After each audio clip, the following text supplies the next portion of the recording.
Bonjour à toutes et à tous, bienvenue sur l'interview live de ce lundi 15 h avec notre invitée Virginie Lemaire. Bonjour, Bonjour tout le monde, bonjour Jennifer, bonjour Alexandra. enchantée et bienvenue. Merci. Alors donc nous allons découvrir aujourd'hui un nouveau concept qui vient de Belgique et c'est Virginie donc, qui va nous parler de son concept. Donc Virginie déjà, qui es-tu? Donc moi je suis, une maman de 2 enfants, une compagne et je suis slow coach. Donc je suis coach en développement personnel, et je m'adresse aux personnes qui sont dans un processus d'épuisement ou de burn-out. D'accord. Et quel a été ton parcours? Donc en fait moi à la base j'ai une formation d'assistante sociale Mmh. et j'ai travaillé, 17 ans dans un service public. Après ces 17 ans, j'ai fait un burn-out. Parce qu'il y avait essentiellement des conflits de valeurs avec mon employeur qui ne me permettait plus d'exercer mon métier comme je l'entendais, comme j'aimais à l'exercer et comme j'avais appris à l'exercer. On était devenu vraiment, même dans un service public, presque dans un fonctionnement d'une multinationale presque. Et donc, c'était devenu très, très compliqué pour moi qui ait toujours vu mon métier comme mettre l'humain au centre. Là, l'humain n'était plus là, l'humain était devenu des dossiers à traiter. Et c'est un bout d'un temps qu'il fallait traiter tous de la même manière. Enfin, au bout d'un temps, ça ne me parlait plus du tout. Mmh. Donc, quand je dis quand je suis tombée dans ce burn-out, parce qu'à un moment donné, en fait, ça mûrit pendant longtemps. Et puis tout d'un coup, il n'y a plus rien qui fonctionne. Et alors, c'est ça que je dis, on tombe un peu dans une sorte de trou béant, hein, un peu comme quand si on marche sur un trottoir et puis qu'il y a un trou et qu'on ne fait pas attention, on tombe de bas. C'est un peu le même principe, le burn-out. Mmh. Ouais, Et donc, quand j'ai fait ce burn-out, très vite, j'ai pleuré beaucoup. Et puis, très vite, je me suis rendu compte que je ne pouvais pas retourner travailler là-bas, même si j'aimais beaucoup ce que je faisais, la manière dont je le faisais ne me convenait plus. Et donc, je me suis mis à chercher ce que j'allais faire. Et donc, j'ai commencé à faire beaucoup de choses, beaucoup d'essais, beaucoup de découvertes, beaucoup de petites formations ou de plus grosses.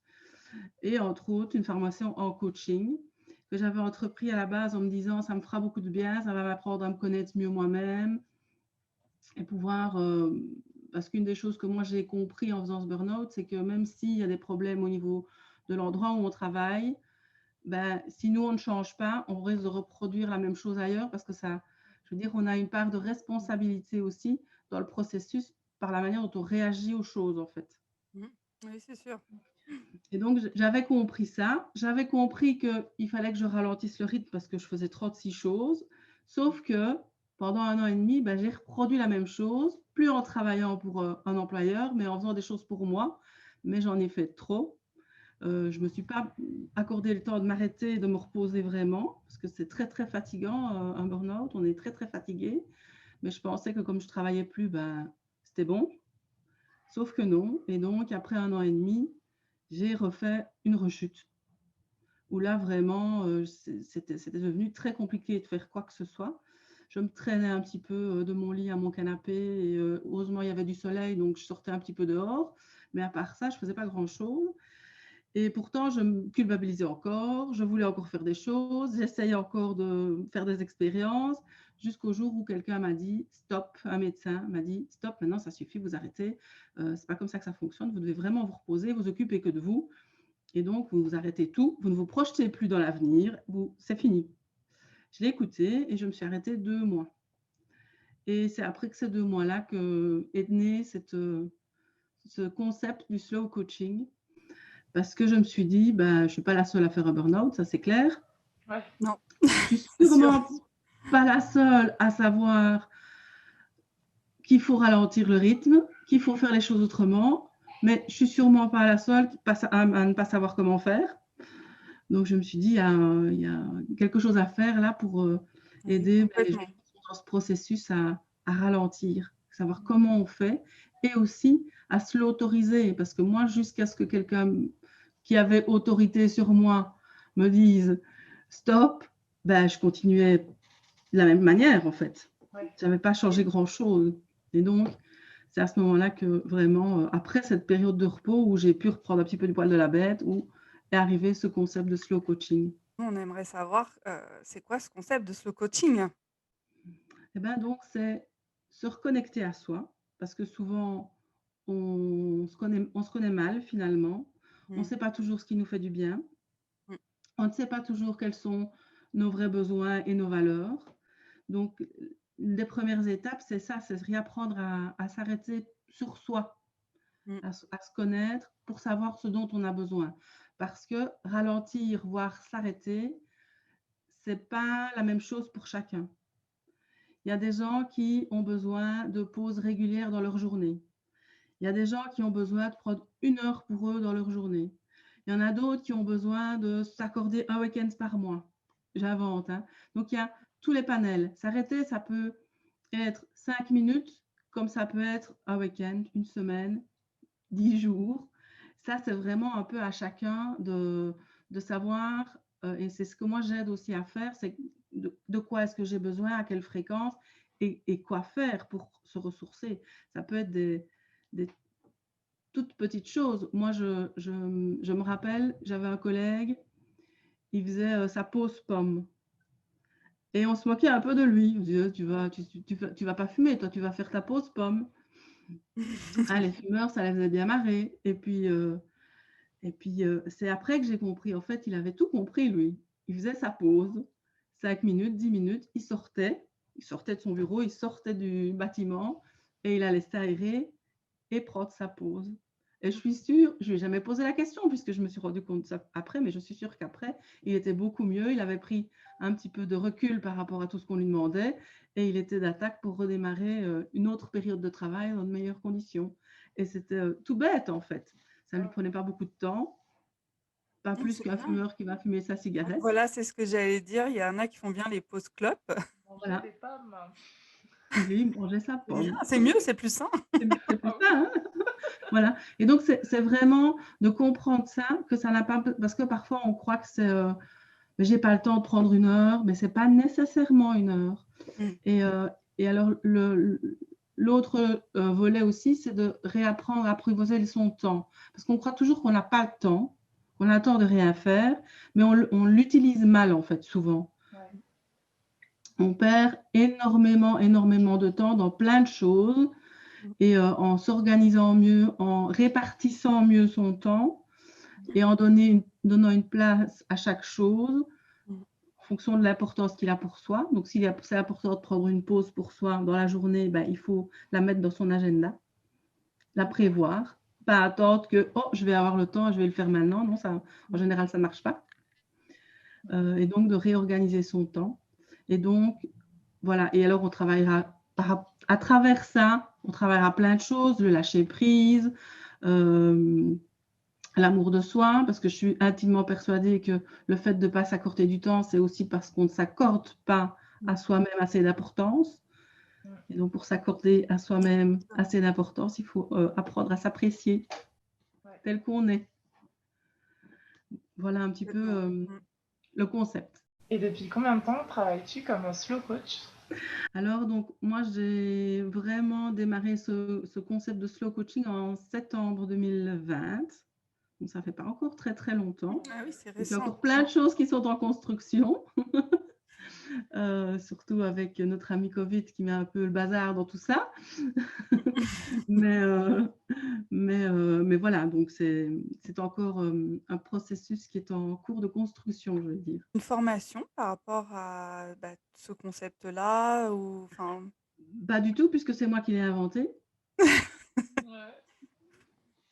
Donc, j'ai eu ma formation de coach, j'ai eu ma formation d'assistante sociale qui m'aide aussi parce que c'est quand même aussi travailler avec de l'humain, donc c'est un peu dans le prolongement. Et puis, j'ai fait diverses formations. J'ai fait une formation en Reiki, par exemple.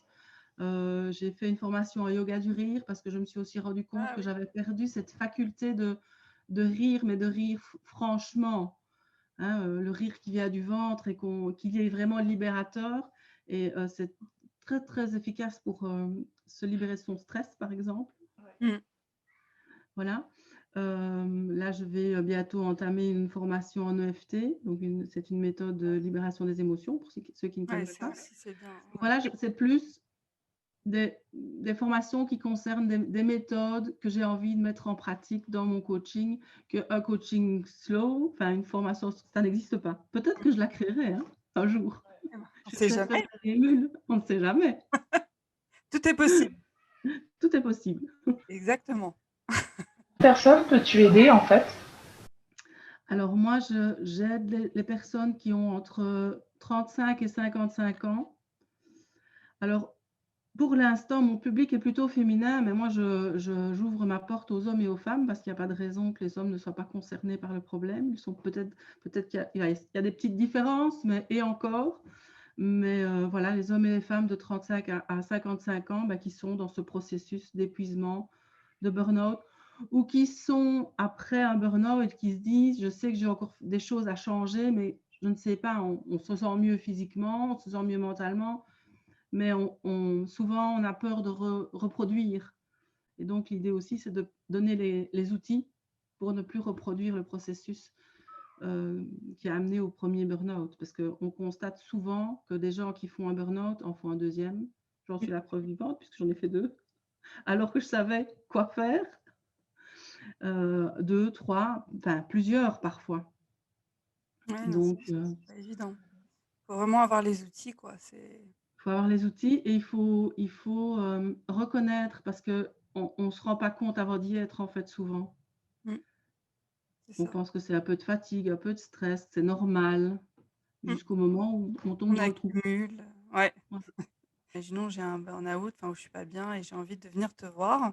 Comment se déroule une séance? Alors, une séance de slow coaching, c'est comme une séance de coaching. On fait avec ce qu'amène la personne et on travaille en priorité le premier besoin de la personne. Donc, on essaie de définir un objectif. Par exemple, pour prendre un exemple, on constate que souvent les gens qui sont en burn-out, c'est des gens qui ne savent pas dire non, qui disent oui à tout. Un premier objectif pourrait être, moi j'ai envie d'apprendre à dire non et de me respecter. Voilà. Donc on va travailler sur cet objectif-là. Donc vraiment, je ne sais plus d'où vient cette définition du coaching en général, mais qui dit que le coaching est une danse. Donc il faut s'adapter au pas de son partenaire. Et donc c'est vraiment ça. C'est beau. Oui, je trouve que c'est très joli. Donc c'est un accompagnement. Donc je vais accompagner la personne à, je veux dire, un peu accoucher d'elle-même quelque part. Et d'un projet de vie plus équilibré au niveau de l'équilibre entre sa vie privée, sa vie professionnelle aussi. Enfin voilà. Donc vraiment, il n'y a pas, pour moi, il n'y a pas de séance type en coaching. C'est vraiment avec quoi est-ce que la personne vient. Et quel matériel utilises-tu lors de ces séances? Pareil, en même temps. Alors, je sais qu'on avait parlé en préparant cette interview d'un petit outil que j'aime bien d'utiliser, qui vient d'une autre coach qui s'appelle Laurence Tarnion. Et je ne sais pas si on va bien voir où ce qu'il est. Je ne sais pas si on verra bien parce que la photocopie n'est pas très... Enfin, le truc n'est pas très foncé. Ah, si, on voit un petit peu. On voit? Oui, donc ça fait un peu un genre de mandala.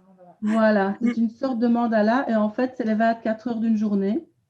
D'accord. Et donc, la personne est invitée à compléter sa journée type. Une journée de travail, une journée du week-end, par exemple, avec des couleurs qui reprennent les heures de sommeil, les heures de travail, les heures qu'elle se consacre à elle-même et les heures de toutes les choses qu'il faut faire. Faire les repas, faire la lessive, le ménage, se laver, enfin, toutes ces choses-là. Donc, les obligations, je ne sais pas comment on peut les appeler. Il y a mental de la femme. Oui, mais les tâches ménagères. Les tâches ménagères. Voilà. Se laver aussi. Pour la femme. Prendre son repas, il faut. Il faut se nourrir. Et puis, il y a aussi le temps des relations sociales. avec les amis, la famille. Moi, pour que ce soit un peu qu'on voit, parce qu'en fait, une fois que c'est colorié, c'est très, très visuel et on se rend compte du temps qu'on s'accorde. Donc, moi, je l'ai complété pour moi. Alors, il n'y a pas le temps des relations sociales chez moi, parce qu'en général, le temps des relations sociales, c'est soit en même temps que du temps pour moi, soit en même temps que la prise des repas avec les enfants. Comme ils deviennent grands, ben, ils ont leurs occupations. Donc, c'est à ce moment-là qu'on se rend compte. Donc, le bleu, c'est le temps de sommeil. Le vert, c'est le temps de travail. Le jaune, c'est les obligations. Et moi, j'ai vraiment 3 pôles. Par exemple, le soir, il y a 2 heures, mais parce que pendant ces 2 heures-là, je vais ranger les petits bazars qui traînent, je vais faire mon repas, je vais peut-être lancer une machine, je vais faire d'autres petites tâches autour. Je ne vais pas juste m'occuper de mon repas, en fait. Et en rouge, c'est le temps que je m'accorde. D'accord. C'est là qu'on peut voir, donc par exemple, j'ai une heure le matin avant que tout le monde se lève, pendant qu'ils se préparent, parce qu'après, j'aime bien de prendre le petit déjeuner avec eux, de passer un peu de temps avant qu'ils ne partent. J'ai pris une journée type quand les enfants vont à l'école. Hein. D'accord. Avant qu'ils ne partent pour l'école, préparer leur repas de midi, ce genre de choses. J'aime bien de passer ce temps-là avec eux. Et donc voilà. Et après, ben, j'ai mon temps de douche, etc. Puis après, j'ai encore un petit temps où je vais marcher, par exemple, tous les matins, entre un quart d'heure et une demi-heure avant de me mettre au travail. Voilà un petit peu ce que ça donne une fois que c'est colorié. Mais il y a des gens pour qui il n'y a pas de rouge, par exemple. Non, moi je crois qu'il n'y en a pas. C'est ça, après, ça dépend. Sauf ici, sauf là, c'est ma pause. Voilà. Mais peut-être que tous les samedis après-midi, tu te prends 2 heures et voilà. Ah, j'aimerais bien. Mais c'est faisable, c'est possible. Bah, en fait, ce qui est bien, c'est que justement, ça permet de pouvoir te fixer du temps. Oui. Et ça peut aussi justement permettre d'éviter la procrastination, je pense. Ouais.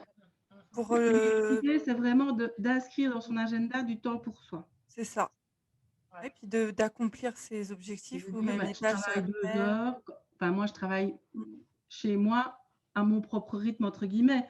Mais ça me permet aussi de dire, là, je travaille de telle heure à telle heure. Après, Voilà, je peux c'est ça. m'accorder un temps pour faire autre chose. Ouais, c'est- Moi, en tout cas, depuis que j'arrive que je planifie mieux, parce que quand on travaille pour soi, parfois on croit qu'on a tout le temps du monde, et puis Ouais, c'est la pire, journée en fait. passe. Oui, mais le fait de vraiment mettre des périodes comme ça, ben, ça permet de mieux s'organiser, en fait. Oui, Ouais. carrément. Ouais. Et du coup, Voilà. une séance, ça dure à peu près combien de temps? 60 minutes. D'accord. Et combien y a-t-il de séances? Ça dépend des personnes en fait. Ça va dépendre des personnes. Ça va vraiment des personnes, parce qu'il y a des personnes qui vont venir pour un objectif spécifique qui peut aller très vite. Ça dépend aussi des prises de conscience qui se font plus ou moins rapidement. Maintenant, moi, je ne suis pas pour des coachings qui vont durer 20 séances. Je suis plutôt pour des formats courts. Maintenant, si la personne a besoin de plus, elle a besoin de plus, mais il faut toujours faire attention de ne pas basculer à un moment donné dans la dépendance. Parce que l'idée, c'est de donner les outils pour qu'après, les choses se mettent en place et qu'ils puissent voilà, gérer leur temps, leur pause, leur moment de plus calme, seul en fait. Tu aurais des anecdotes, enfin au moins une, à nous raconter? J'avais celle de la pomme, là, qui était bien drôle. Mais une anecdote...